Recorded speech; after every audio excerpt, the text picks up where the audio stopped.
The majority of us live in a mostly democratic, civilized world.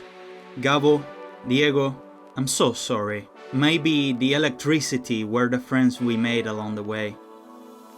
Where was I? Oh yeah.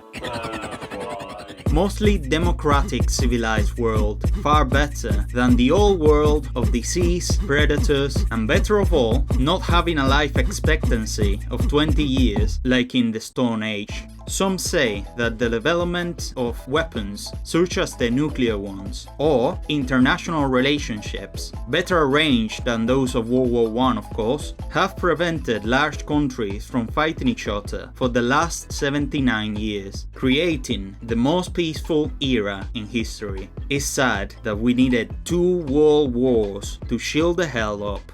But how did we get to civilization? Where did the history of humankind start?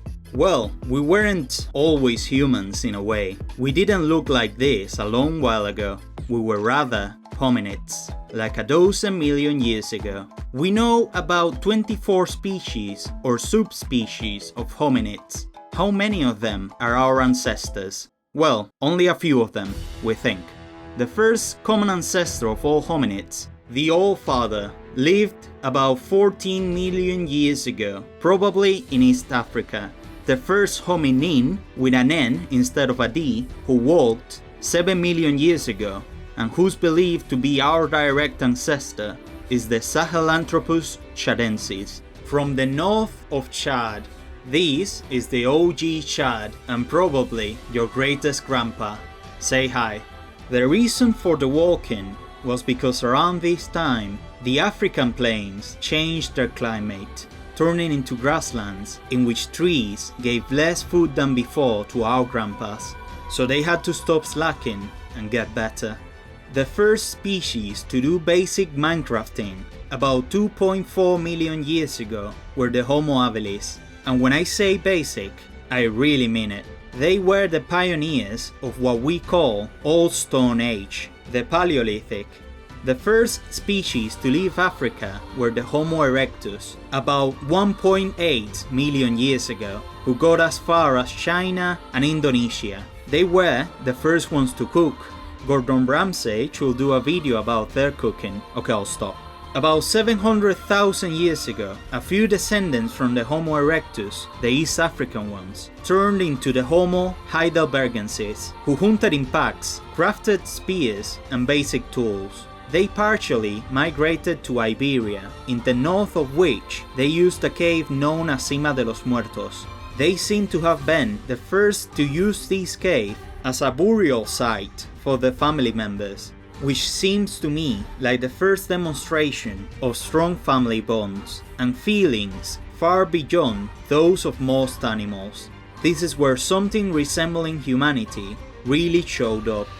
They also migrated to Siberia and other parts of Europe, transcending into the Neanderthals 400,000 years ago, who were the most advanced so far, very similar to us. The first ones to do cave paintings, which were useful to teach their kids what to hunt, fight, and most importantly, what to run away from. They wore ornaments like necklaces and arguably crafted the first musical instrument, a tiny flute.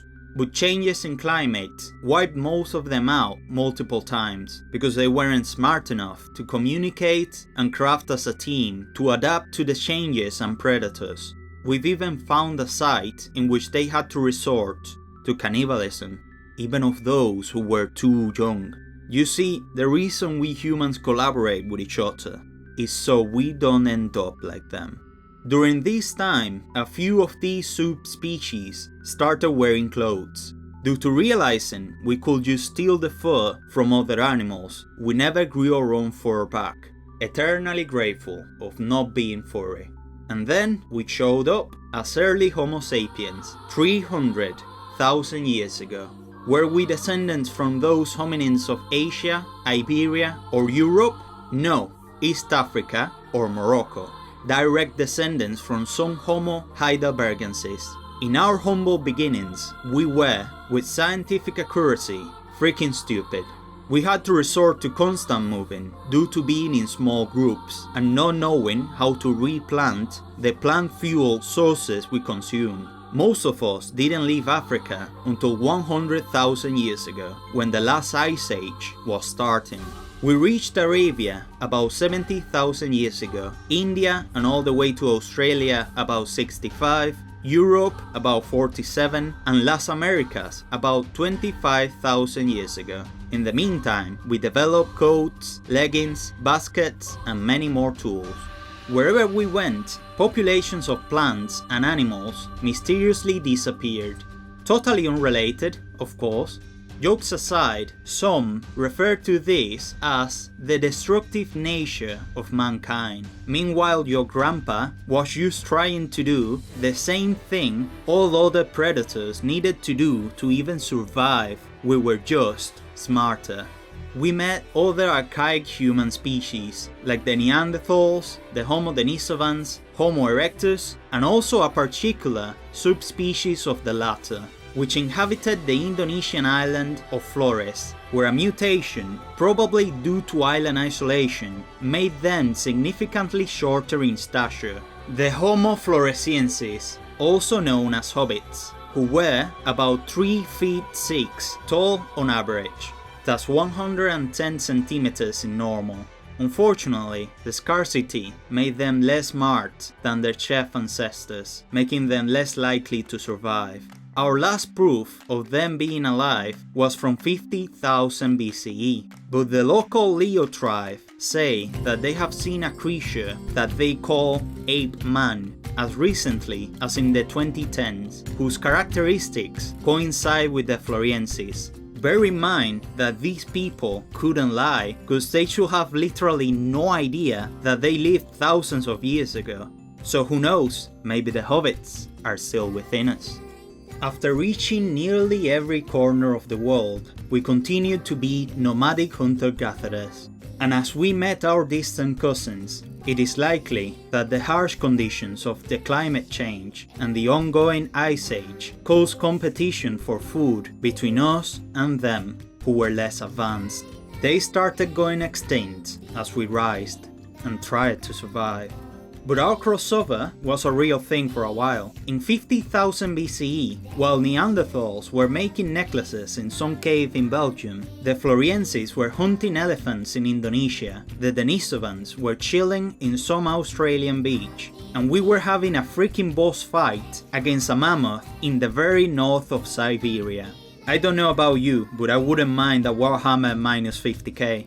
Some Sapiens seem to have mated the others, because to this day, many in Europe have 1 to 4% of their DNA being Neanderthal, and populations in Indochina, Indonesia, and native Australians have up to 5% of their DNA being Homo denisovan. The last standing archaic human, a Neanderthal in Gibraltar, seems to have left us about 24,000 years ago. But we refused to go extinct during the last ice age. We endured. But what about cultivating? Well, there is evidence of us making flour as back as 40,000 years ago in Russia, Czech Republic, and Italy. History hasn't even started, and the bloody Italians are already trying to make pasta. Jesus Christ. Some populations in the Middle East started being sedentary for the first time, focusing on fully fledged hunting strategies, probably even with basic bows and arrows. The first notable settlement in the history of humankind in general was Ohalo II in the Levant, south shore of the Sea of Galilee, from 21,000 BCE, at the start of the Epipaleolithic, or final Old Stone Age. This was the first place in which, across thousands of years of prevailing, cultivated and consumed crops in significant amounts, such as legumes, wheat, and barley. The evolution of farming was slow. It isn't simple to gather, plant, irrigate, collect, process, and then properly store grain when you have no idea it is necessary or even possible. The site is full of evidence of the first uses of things like sickles, grindstones, waste disposal sites, and the first evidence of men and women occupying different roles. the men doing more tool making and the women doing plant grinding and processing, although they both hunted as much. Needless to say, female musculature was on average about 90% of men's, being way more similar than it is in modern society, except for gym rats, of course. It's just that us men, we just like making tools and stuff. Leave us alone. But the last glacial maximum of the last ice age was from 19,000 to 13,500 BCE. The average temperatures were down to 20 degrees colder than now in some areas. So farming in the northern hemisphere was, as you can see, a little bit harder, but making the Levant cooler and full of forests helped the rise of multiple settlements across the following millennia, similar to All Hallow II. This period saw the first evidence of semi-sedentary hunter-gatherer cultures, like the Magdalenians in Europe and the Jomon in northern Japan. As an honorary mention, around 13,000 BCE, the ancestors of humankind's best friend joined the ranks in the Human Saga. Some people went a step ahead of All Hallow II in the southern Levant, the Natufian culture, from 13,000 BCE to 9500 BCE, with improved tools. They were the first to build stone foundations for stone houses, and apparently made bread and brewed beer. The possible ritual use of the latter seems to have created a high demand for its production. Was it enraging alcoholism that motivated them to be the first major farmers? I don't have proof, but I don't have any doubts either. Their culture spread to the other side of the Levant, in northern Syria, and prevailed for a long while, but the abrupt changes in climate due to the end of the last ice age, the so-called Younger Dryas, around 20,800 BCE, caused their settlements to be abandoned. And then came the geological epoch known as Holocene, in which we still are, and also the Neolithic, or New Stone Age, around 10,000 BCE, as the climate got very similar to the modern one.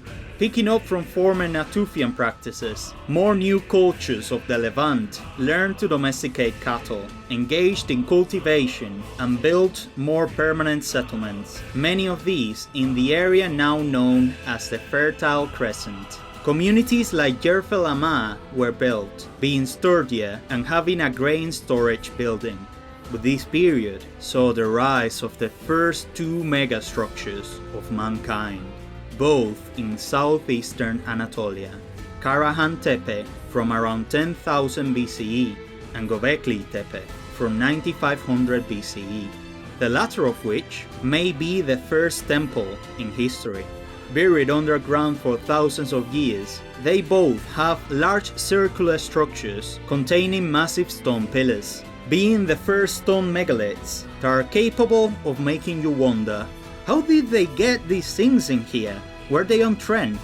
These pillars are T-shaped and are decorated with sculptures and paintings of animals, but they are surrounded by domestic structures, so a fair amount of people definitely lived in there.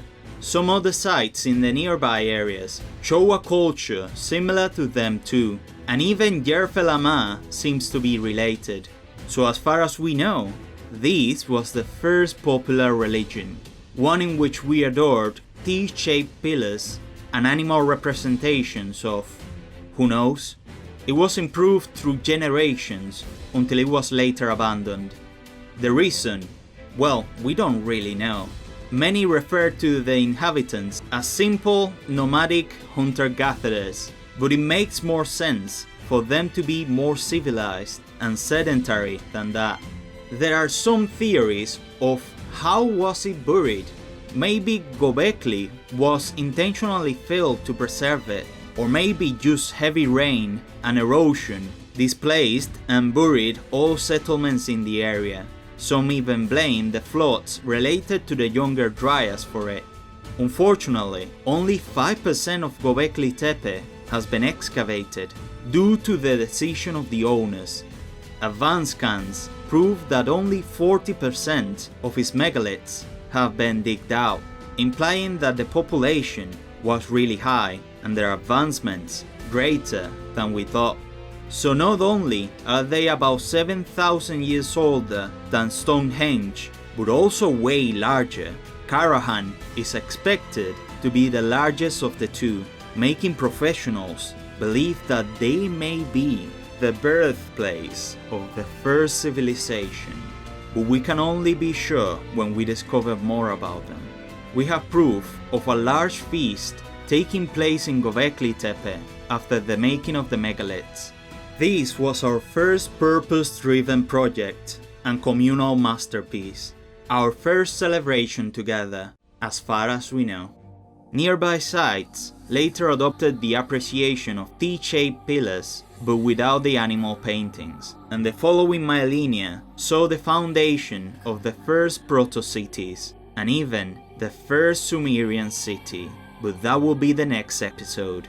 That's it, now you know we Homo sapiens appeared 300,000 years ago, cultivated for the first time in 20,000 BCE, got de facto hammered in 13,000, made our first megastructures around 10,000 BCE, and that hobbits are real. I accept no arguments against this fact. Ciao! Also, if anyone ever needs help digging anything, I do know how to use a shovel. I'm not Argentinian.